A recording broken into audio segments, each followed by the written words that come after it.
திரையில் பார்த்த நடிகரை நேரில் பார்ப்பதற்காக கூட்டங்கள் கூடுவது இயல்புதான் என கூறியுள்ள மார்க்சிஸ்ட் கம்யூனிஸ்ட் கட்சியின் மாநில செயலாளர் சண்முகம், தாவேக தலைவர் விஜய் இதுவரை எந்த முன்னோட்டமும் பார்க்காமல் தேர்தலை சந்திக்க இருப்பதாக சாடியுள்ளார்.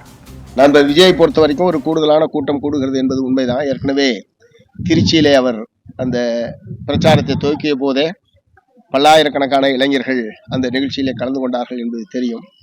ஏனால் ஒரு வெற்றிகரமான திரைப்பட நடிகர் அவர். தமிழ்நாட்டில் பல லட்சக்கணக்கான ரசிகர்கள் அவர்களுக்கு ஏற்கனவே இருக்கிறார்கள்.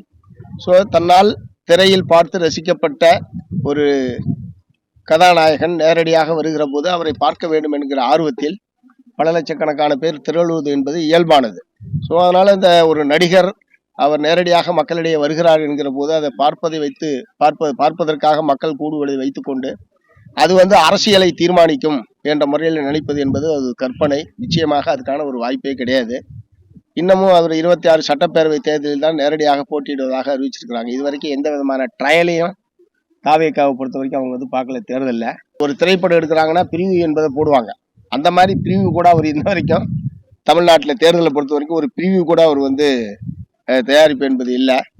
நேரடியாக பொது தேர்தலை சந்திப்பது என்கிற முறையில் தான் அவர் அதுக்கான தயாரிப்பு என்கிற முறை தான் பண்ணிட்டு இருக்காங்க.